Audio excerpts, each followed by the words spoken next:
The massive transport ship slowed as it approached the gleaming space station. Inside, 4 human cadets gazed through the viewing port at their new home, the Galactic Federation Academy. "It's bigger than I thought," said Hannah Wright, her eyes fixed on the spinning rings and towering spires that made up the most prestigious military school in the known universe. Ethan Reyes nodded beside her. 10,000 students from 500 species, and only 20 humans. 20 humans they didn't want to accept, added Olivia Morris, her voice tinged with bitterness. She brushed her dark hair from her face and straightened her uniform. "We're only here because Earth threatened to walk away from the Defense Pact." Daniel Blackwood, the oldest of the 4 at 25, remained silent. His eyes, those of a man who had already seen combat on Earth, took in every detail of the station's defenses. Old habits died hard. The transport docked with a gentle shudder. As the airlock cycled open, the cadets were hit by a wave of noise and smells. The docking bay teemed with life forms of every description. Tall, willowy beings with 4 arms, squat reptilians with armored skin, floating gas-filled, creatures that changed colors as they moved, and they were all staring at the humans. "Look at the Deathworlders," came a translator-enhanced whisper from a cluster of blue-skinned cadets. "I heard they need poison in their air just to breathe." "That's not true," muttered Ethan. "Oxygen isn't poison."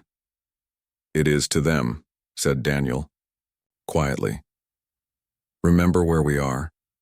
To most species in the Federation, Earth would kill them in minutes. High gravity, extreme temperature variations, high oxygen content, radiation from our sun. We're space monsters to them." A tall, insect-like officer approached them. The translator badge on his thorax activated as he spoke. "Human cadets. I am Commander Zix Talon, head of tactical training. Follow me to orientation." They followed the commander through wide corridors filled with alien technology. Other students moved aside as they passed, some with obvious fear, others with poorly concealed contempt. "Why do they hate us so much?" whispered Olivia. "We only joined the Federation 5 years ago. We haven't done anything to them." Hannah shrugged. "We're new, we're different, and we're strong. That's usually enough." Commander Zix Talon led them into a large amphitheater already filled with first-year cadets. The 4 humans took seats in the back row, aware of the empty spaces created around them. The lights dimmed, and a holographic display lit up the center of the room. It showed a swirling galaxy map, with different colored zones representing various political powers. "Welcome to the Galactic Federation Academy," announced a voice. "For the next 4 years, you will train to become officers in the greatest peacekeeping force the universe has ever known." The presentation continued, explaining the history of the Federation, its mission of peace and scientific advancement, and the role of its defense forces. Hannah listened with half an ear, more interested in studying the other cadets' reactions. After the main presentation, Commander Zix Talon stepped forward. His compound eyes swept the room. "First-year cadets, tomorrow you begin your tactical training. For most of you, this will involve basic simulations and theoretical study." The commander paused, his gaze settling on the 4 humans. "However, I have a special announcement. This year, we will try something new. Our human cadets will participate in the Advanced Galactic War Simulation." A murmur swept through the room. Hannah felt her stomach tighten. She exchanged glances with her fellow humans, seeing the same confusion on their faces. A tall, jellyfish-like student raised a tentacle. "Commander, the AGWS is for final-year students. No first year has ever qualified." The commander's mandibles clicked in what might have been amusement. "Indeed. But our human friends come from a world that has known almost constant warfare. They should find this familiar territory." Hannah felt anger rise in her chest. This wasn't an opportunity. It was a setup. "For those unfamiliar with the simulation," continued the commander, "the AGWS is the most complex war game ever created. It models a full galactic conflict with political, economic, and military elements. The standard run time is 10 years of simulated warfare." He turned directly to the humans. "The current completion record is held by the Arcturus Collective, who achieved victory in 4.7 years of simulated time. Most participants require the full decade. Some never complete it at all. After the orientation, the 4 humans gathered in their shared quarters. The room was bigger than they expected, with adjustable gravity settings and atmosphere controls. "He's setting us up to fail," said Olivia, pacing back and forth. "This simulation is for students with years of training, not first-year cadets." Daniel sat on his bunk, expression thoughtful. Maybe. Or maybe he's underestimating what Earth has taught us. "What do you mean?" asked Ethan. "Think about it. The Federation has been at peace for 500 years. Their war games are based on theories and ancient conflicts. But humans..." Daniel's eyes darkened. "We've been fighting wars since we could pick up sticks." Hannah nodded slowly. "So we use that. They think we're just strong because we come from a high-gravity world with dangerous conditions. They don't understand that what makes humans scary isn't our bodies. It's our minds," finished Ethan. "Our willingness to do whatever it takes to win." Hannah moved to the room's computer terminal. "Let's see what we can learn about this simulation before tomorrow. I want to know every detail, every rule, every limitation." As the artificial night cycle began on the station, the 4 humans worked tirelessly. They pulled up previous simulation records, studied the rules, analyzed the patterns of past participants. "Look at this," said Olivia around midnight. "Every species approaches the simulation the same way. Slow expansion, careful resource management, minimal casualties." Hannah smiled grimly. "Then we'll do what humans have always done when faced with a superior enemy." "What's that?" asked Ethan. "Break the rules," said Daniel with a cold smile. "Fight dirty, win at any cost." Morning came too quickly. Commander Zix Talon met them at the simulation chamber, surrounded by a crowd of students and faculty who had come to watch the humans fail. "The simulation begins with your forces controlling a single system," explained the commander. "You must expand your territory, manage resources, and eventually defeat all opposing forces. The simulation ends when one faction achieves total dominance." He gestured to 4 pod-like devices. "Your minds will be linked to the simulation. You will experience it as reality, though no actual harm can come to you." Hannah stepped forward, her face set with determination. "We're ready, Commander." The insectoid's mandibles twitched. "Are you? Your species has a reputation for aggression, Cadet Wright. But this simulation rewards patience and careful planning, qualities that humans are not known for." Hannah smiled, thinly. "I guess we'll find out, sir." As they prepared to enter the pods, Ethan caught Hannah's eye. "They have no idea what's coming, do they?" Hannah shook her head. "Not a clue. Let's show them what Deathworlders can do." The pod doors closed, and the simulation began. The simulation pods hummed as they activated. Hannah felt a tingling sensation spread through her body, and then darkness. When she opened her eyes again, she stood on the bridge of a starship. It looked real, felt real, but she knew it was all happening inside her mind. Ethan, Olivia, and Daniel appeared beside her, looking around with wide eyes. "This is amazing," said Ethan, touching the control panel in front of him. "It feels solid." "Focus," said Hannah. "We don't have time to admire the technology." A holographic display appeared in the center of the bridge, showing their starting position. As Commander Zix Talon had said, they controlled just one star system, a yellow sun with 3 planets. Their resources were minimal. One main planet, with a small population, a few orbital stations, and an outdated fleet of 20 ships. Surrounding their lone system were 6 hostile empires, each controlling dozens of systems. "The odds are even worse than I expected," said Olivia, studying the map. "We're completely surrounded." Daniel nodded. "That's the point. The simulation is designed to teach conventional Federation tactics, build up slowly, establish diplomatic relations, create defense networks, which would take years of simulated time," said Hannah. She turned to Ethan. "How long before our attack ships are ready?" Ethan grinned. "Already working on it. I've redirected 70% of our planetary defense grid resources to building the strike craft we designed last night. Won't that leave us vulnerable? Asked Olivia. Very, said Daniel. But it doesn't matter if our plan works. We'll be attacking, not defending. Hannah moved to a different console and began typing rapidly. I'm programming our civilian ships for resource collection. We'll need every scrap of material we can get. Olivia sat at the communications station. I'm setting up the false distress beacons and duplicating our communication signatures. When we launch, it will look like our fleet is in 20 places, at once. For the next 20 minutes, the humans worked with intense focus.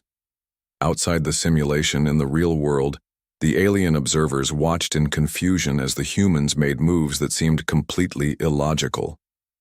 Inside the simulation, Hannah gathered her team on the bridge. Status report.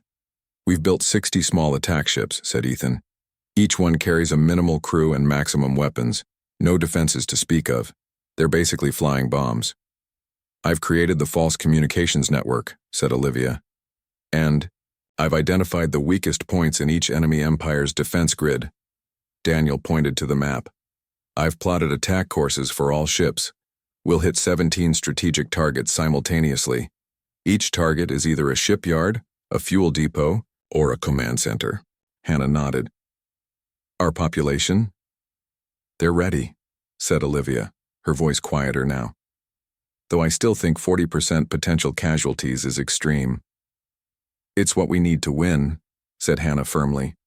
In a real war, Earth would make the same choice. She stepped forward and addressed the holographic representation of their planet's leaders.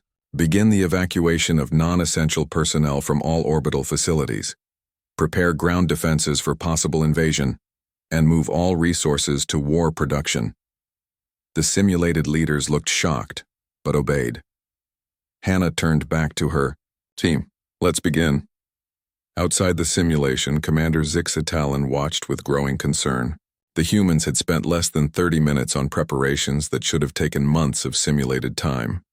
Now they appeared to be launching an all-out offensive with completely inadequate forces. This is most irregular, said a faculty member beside him. They cannot possibly hope to succeed with such tactics. Perhaps not, said the commander, his compound eyes fixed on the display. But I begin to wonder if we truly understand how humans think. Inside the simulation, Hannah gave the order to launch. Their fleet, if it could be called that, divided into 17 attack groups and accelerated toward their targets. Enemy. Response? Asked Hannah. Confused, said Olivia, monitoring communications. They're detecting ships in multiple locations due to our signal duplicators. They can't tell which are real threats. They're dividing their defense forces, said Daniel with satisfaction. Just as we hoped. The first wave of attacks began. On the tactical display, Hannah watched as their small ships rammed into enemy stations and shipyards at maximum speed. Group 3 has destroyed the fuel depot in the Centauri system, reported Ethan. Casualties, 100%. Group 7 has taken out the command center in Proxima. Casualties, 87%. The reports continued. Each victory came at a terrible cost. Almost all their ships were destroyed in their attacks. But the damage they inflicted was enormous. In the observation room, the alien audience watched in horror. This is madness, said a senior instructor. They're sacrificing their own forces on purpose. No, said Commander Zixatalin slowly. This is human warfare. They understand something we've forgotten after centuries of peace. In war, victory matters more than survival. By the 40-minute mark, the humans had lost over 80% of their original fleet, but the damage was done. The enemy empires were in chaos. Their command structures were shattered, their production facilities burning, their fleets scrambling to react to a threat unlike anything the simulation had been programmed to expect. Second wave ready, reported Ethan. He looked tired. The neural connection to the simulation made them feel the losses as if they were real. Communications network has been reconfigured, said Olivia. Enemy leaders are getting false surrender, demands that appear to come from their own military commanders. Our remaining attack groups are in position, said Daniel. The enemy fleets are scattered, trying to defend too many targets at once. Hannah stood at the center of the bridge, the tactical display showing the chaos they had created. Begin. Phase 2. While the first wave had been about causing maximum destruction, the second wave was more precise.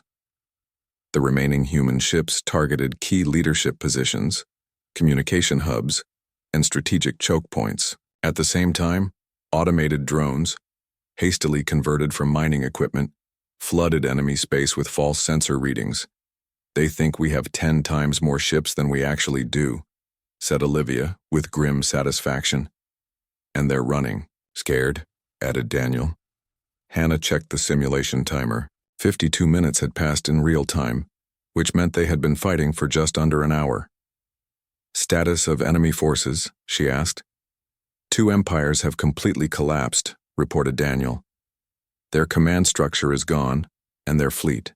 Captains are acting independently without coordination. 3 more are in disarray with multiple systems declaring independence or surrendering," said Olivia. "The 6th is holding together, but they've pulled back to defend their core worlds," said Ethan. "They've abandoned their outer systems." Hannah nodded. "Perfect. Now we move to Phase 3. She turned to her team, seeing the same determination in their eyes that she felt. "Let's finish this. We have less than 10 minutes to make history." Phase 3 began with silence. Hannah ordered all remaining ships to power down, drifting in the darkness of space. The enemy fleets, confused by the sudden disappearance of targets, began to regroup. "They think they've won," whispered Olivia, though there was no need to whisper in the simulation. "Let them think that," said Hannah. She turned to Ethan. "Status of the stealth bombers?" Ethan checked his console. "All 20 are in position near the enemy capital worlds. They've gone. Undetected so far." "The virus?" Hannah asked, looking at Olivia. "Ready to deploy. It will shut down their defense grids for exactly 90 seconds. Hannah nodded, then looked at Daniel. "And our final strike teams?" "In position," he confirmed. "Each team has been issued the special packages. They know what to do." Outside the simulation, the alien observers were buzzing with confusion. For the past 5 minutes, it appeared the humans had simply stopped fighting. Some suggested they had given up. Others wondered if they had encountered a glitch in the system. Commander Zix Talon remained silent, his compound eyes fixed on the display. He alone suspected what was coming. Inside the simulation, Hannah stood at the center of the bridge. The timer showed they had been fighting for 57 minutes. "On my mark," she said, her voice steady. 3, 2, 1, execute. Across 6 star systems, human stealth ships suddenly powered up their engines and raced toward the enemy capital worlds. At the same time, Olivia unleashed her virus, which tore through enemy communication networks and temporarily disabled their automated defenses. "Virus deployed," reported Olivia. "Enemy defense grids are down." The stealth bombers, small and nearly invisible to sensors, easily penetrated the enemy's orbital defenses. But instead of bombing the planets, they released thousands of tiny pods that rained down on the surface. "Dropships have deployed the packages," said Daniel, watching the tactical display. On each capital world, the pods landed and broke open. Inside each was a small, innocent-looking device that began broadcasting a simple message: "Surrender or die." The devices were bluffs. They contained no actual weapons, but the enemy leaders didn't know that. All they knew was that human devices had somehow penetrated all their defenses and landed in their most secure locations. "Now, Olivia," said Hannah. Olivia sent the final message, broadcasted simultaneously to all enemy leadership. "Your defenses have been penetrated. Surrender immediately, or face complete planetary destruction. You have 60 seconds to comply." "That's a bit dramatic," muttered Ethan. "Drama works when you're bluffing," said Daniel with a grim smile. On the tactical display, they watched as one by one, the enemy factions began signaling their surrender. First the smaller empires, then even the largest and most powerful. The simulation timer hit 59 minutes. "Simulation complete," announced a neutral computer voice. "All opposition forces have surrendered. Total victory achieved." The virtual world around them began to fade, and Hannah felt the strange sensation of returning to her physical body. The pod opened with a hiss and she blinked in the bright light of the simulation chamber. The room was silent. Dozens of alien faces stared at the four humans in stunned disbelief. Commander Zix Talon stood at the control panel, his mandibles working silently as if he was trying to form words. Hannah stepped out of the pod, followed by her teammates. Her legs felt shaky after the intense mental connection to the simulation. 59 minutes and 42 seconds, said Commander Zix Talon finally. You completed the simulation in less than an hour. A murmur ran through the crowd. The previous record had been 4.7 years. The humans had beaten it by an almost impossible margin. That's impossible, said one of the faculty members, a tall, thin alien with pale blue skin. The simulation is designed to require years of careful strategy. They must have cheated somehow. We didn't cheat, said Hannah firmly. We just fought the way humans fight. By sacrificing 87% of your forces? Asked Commander Zix's Talon. By accepting civilian casualty rates that would devastate your population? By using deception and suicide attacks? Daniel stepped forward. With respect, Commander, that's how wars are won. Not by following rules or minimizing losses, but by achieving your objectives at any cost. The simulation was designed based on conventional galactic warfare, added Ethan. But Earth's history is full of unconventional tactics, blitzkrieg, guerrilla warfare, shock and awe. We saw that the simulation expected us to behave like the other species in the Federation, said Olivia, to value preservation of forces above all else. So we did the opposite. The crowd of alien students and teachers looked at the humans with new eyes. There was still shock, still some disgust, but now there was also fear. They were beginning to understand what it meant to come from a death world, to be shaped by evolution on a planet that tried to kill you every day. Commander Zix Talon stepped forward. To everyone's surprise, he made the formal gesture of respect, touching his right claw to his head crest. Cadets, you have certainly proven your tactical abilities, he said. Though your methods are troubling, they are undeniably effective. He turned to address the crowd. Let this be a lesson to us all. We have grown comfortable in our centuries of peace. We have forgotten what true warfare looks like. These humans have reminded us. Hannah looked at her teammates, sharing a moment of quiet pride. They had done what they came to do, proven that humans belonged at the academy. What happens now, Commander? She asked.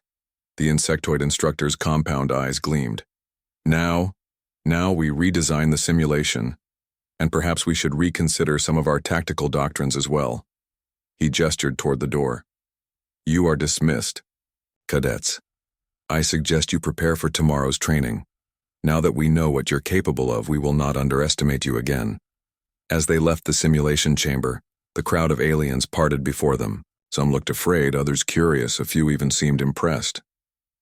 Well, that went better than expected, said Ethan quietly. We showed them what humans can do, said Olivia. Daniel nodded. We did. Though I'm not sure they're happy about it. Hannah led her team down the corridor, aware of the stares following them. They don't need to be happy about it. They just need to respect us, and now they do. Behind them, Commander Zix Talon watched the humans go.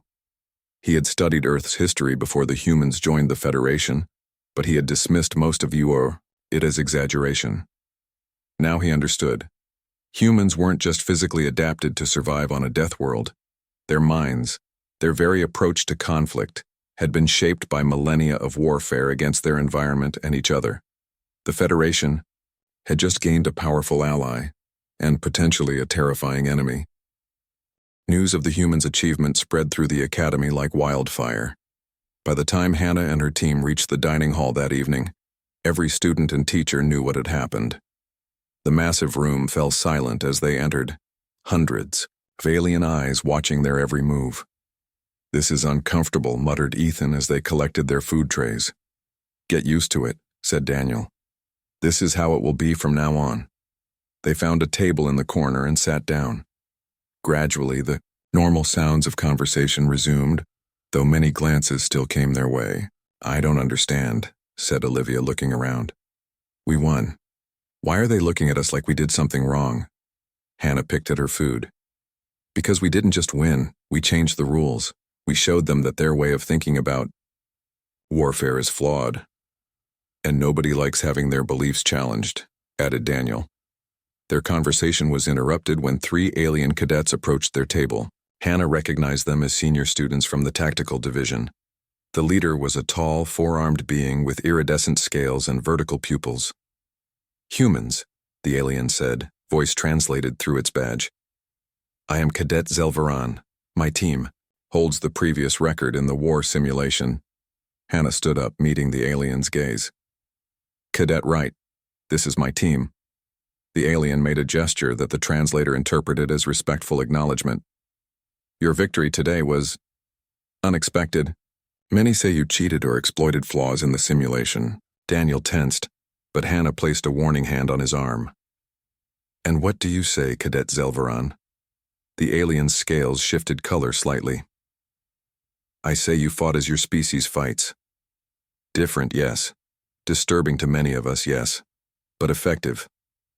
Hannah nodded cautiously. "Thank you for your understanding." "I did not come to offer understanding," said Zelvaran. "I came to offer an opportunity.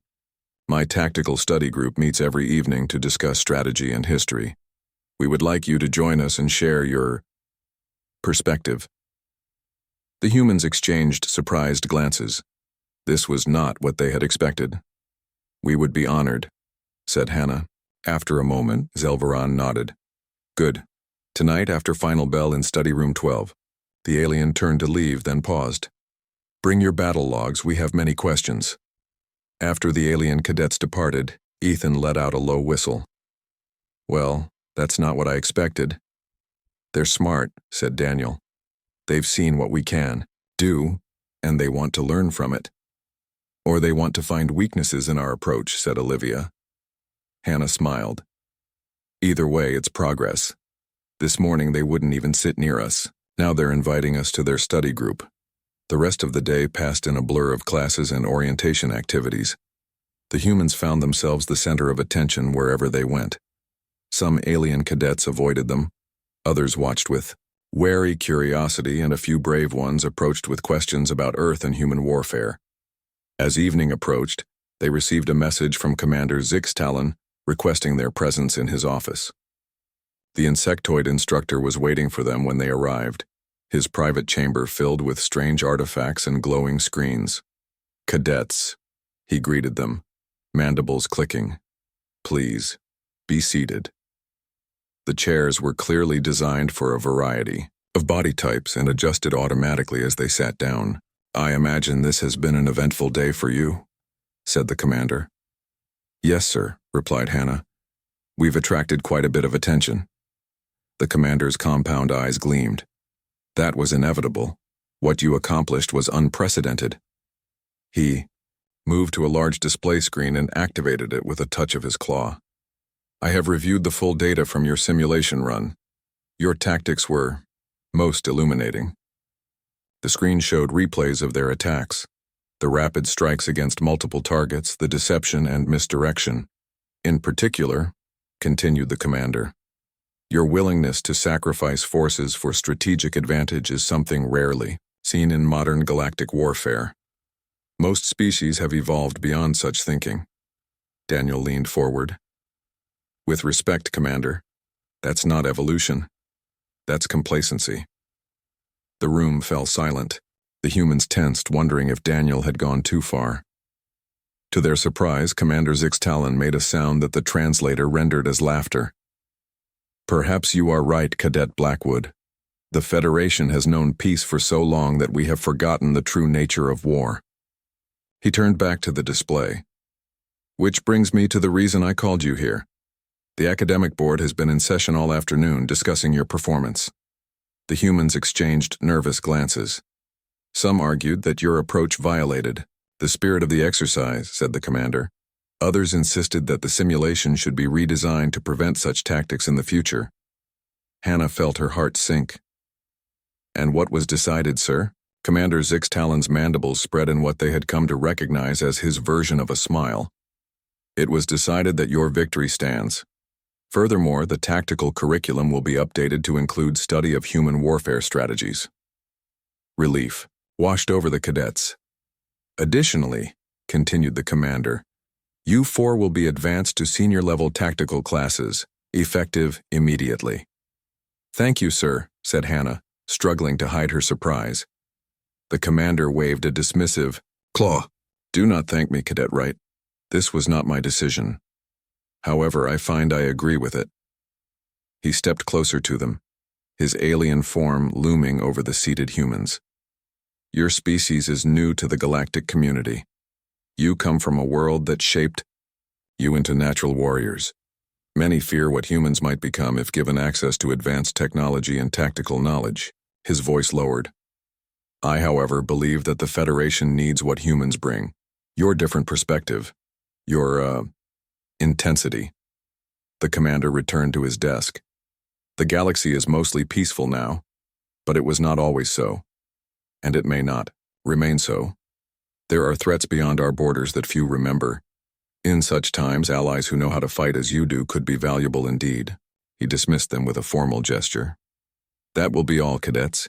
Report to advanced tactical studies tomorrow instead of your regular classes, and prepare yourselves. You have made an impression, and many eyes will be watching to see what you do next. As they left the commander's office, the humans walked in thoughtful silence. The corridors of the academy seemed different now, the alien architecture no longer quite so intimidating. So, said Ethan eventually, senior-level classes. That's going to be challenging. We can handle it, said Olivia confidently. Daniel nodded. We've already shown them what humans can do under pressure. Hannah looked at her team, her friends, and felt a surge of pride. And we're just getting started. Above them, through a transparent ceiling panel, the stars of an alien sky shone brightly. Somewhere out there was Earth, still new to the galactic stage. Today, 4 human cadets had changed how the Federation saw their species. Tomorrow, they would begin to learn how to protect their world in this larger universe. And any aliens who thought humans would be easy to defeat had just received a powerful warning. 3 months passed quickly at the Galactic Federation Academy. For Hannah and her team, every day brought new challenges as they adjusted to the advanced classes they had been placed in. The stares and whispers had mostly stopped, replaced by a cautious respect from their alien classmates. Tonight, the 4 humans gathered in their shared quarters, preparing for a special event. The Academy was hosting its annual strategic exhibition, where teams from each year would present battle, scenarios, and solutions. Normally, first-year cadets only attended as observers, but Hannah's team had been invited to participate. Is everyone ready?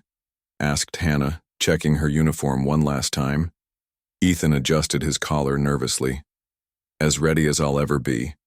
Are we sure about this presentation? It's pretty aggressive. That's the point, said Daniel, his face serious. We're not here to tell them what they want to hear. We're here to show them how humans think. Olivia looked up from her datapad. The simulation is loaded and ready. I've run it 3 times to make sure there are no glitches. Hannah nodded. Good, let's go. The exhibition hall was massive, with tiered seating surrounding a central holographic arena. Teams from each year had set up stations around the perimeter, where they displayed their tactical scenarios. The room buzzed with conversation in dozens of languages, translator badges working overtime. As the humans entered, a noticeable ripple of attention passed through the crowd. By now, everyone at the academy knew about the 4 first years who had broken the war simulation record. Cadet Zelvaran approached them, scales shimmering with what they had learned was excitement. Over the past months, the senior cadet had become something of a mentor to them. Humans, Zelvaran greeted them. Your station is prepared. You will present in 1 hour. The Admiralty representatives are most interested in your scenario. Hannah blinked in surprise. Admiralty representatives? You didn't mention they would be here. The alien made a gesture of apology. It was confirmed only this morning. Your reputation has spread beyond the academy. The High Command wishes to see these human tactics for themselves. After Zelveron left, Olivia let out a nervous breath. No pressure or anything. It changes nothing, said Hannah firmly. We present our scenario exactly as planned. Let them see what Earth brings to the Federation. Their station was larger than they expected, with a high-quality holographic projector and seating for 20 observers. They set up quickly, running final checks on their presentation. Students and faculty began to filter by, some stopping to ask questions, others just watching curiously. The humans answered politely, but kept the details of their scenario secret until the official presentation. Finally, the moment arrived. A chime sounded, signaling the start of their time slot. Hannah looked up to see not just students and teachers filling the seats, but a group of senior military officials as well. Their uniforms gleamed with medals and rank insignia that even the translator had trouble identifying.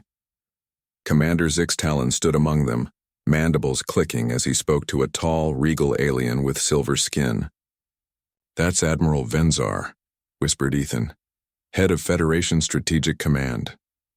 Hannah took a deep breath and stepped forward. Welcome to our presentation. I am Cadet Hannah Wright, and these are Cadets Ethan Reyes, Olivia Morris, and Daniel Yoar Blackwood. We are first-year cadets from Earth. She paused, meeting the eyes of the Admiral. Our scenario today addresses a challenge the Federation has struggled with for 50 years, the Krell expansion zone. A murmur ran through the audience. The Krell were not part of the Federation, a warlike species that had been slowly pushing into Federation space for decades. Diplomatic efforts had reached a stalemate and military options were considered too risky. Hannah activated the holographic display, showing the border region between Federation and Krell territory. Traditional Federation doctrine suggests containment and defensive positioning, she continued. Our approach is different. Daniel stepped forward. The Krell respect strength and decisive action. Defensive posturing is seen as weakness in their culture. The hologram shifted, showing troop movements and fleet positions that made several of the military officials lean forward with interest. We propose a limited, high-intensity campaign targeting 3 specific Krell worlds, explained Hannah, not to occupy or destroy but to demonstrate capability and resolve. Olivia took over, pointing to communication networks. Simultaneously, we open a new diplomatic channel, offering genuine concessions that allow the Krell to claim victory for their people. The key, said Ethan, is understanding that the Krell need to save face. Our military action gives them reason to accept a diplomatic solution without appearing weak. The holographic display ran through the entire scenario, showing projected casualties, resource requirements, and timeline. When it finished, the room was silent. Admiral Venzar stood up, silver skin reflecting the holographic light. You propose attacking the Krell directly. This could trigger a full-scale war. With respect, Admiral, said Hannah, the Krell already believe they are at war with us. They are simply fighting at their own pace, taking systems gradually while we respond with diplomatic protests. What you suggest would cost lives, said another official. Daniel nodded. Yes. Fewer lives than will be lost if the Krell continue their current expansion. Sometimes avoiding conflict causes more harm than facing it directly. The room erupted in debate, some officials strongly opposing the humans' plan, others showing cautious interest. Hannah and her team answered questions clearly and directly, never backing down from their position. Finally, Admiral Venzar raised a hand for silence. Cadets, your approach is unorthodox. It contradicts centuries of Federation. Peace doctrine. Hannah met the Admiral's gaze steadily. Peace is our goal as well, Admiral. We simply recognize that different species understand peace differently. For the Krell, strength and respect must come before cooperation. The Admiral was quiet for a moment, then made a gesture to Commander Zixtalan. I wish to discuss this further. Have these cadets report to Strategic Command tomorrow. As the officials filed out, Commander Zixtalan approached the humans. Well done, cadets. You have certainly made an impression. A good one or bad one, sir? Asked Ethan. The commander's compound eyes gleamed. That remains to be seen. But you have accomplished something rare. You have made the Admiralty reconsider a position they have held for 50 years. Later that night, back in their quarters, the humans tried to process what had happened. I can't believe we're meeting with Strategic Command tomorrow, said Olivia, still shocked. They might just want to tell us off for being too aggressive, said Ethan. Daniel shook his head. No. They're listening because they're running out of options with the Krell. We offered a new approach. Hannah stood by the window, looking out at the stars. Whatever happens tomorrow, we've done what we came here to do. We've shown them that humans don't just have strong bodies. We have different minds, different ways of solving problems. She turned to her friends, a determined smile on her face. Earth is part of something bigger now, and we've made sure they know what we bring to the table. Outside their window, the great spinning rings of the Academy continued their endless rotation.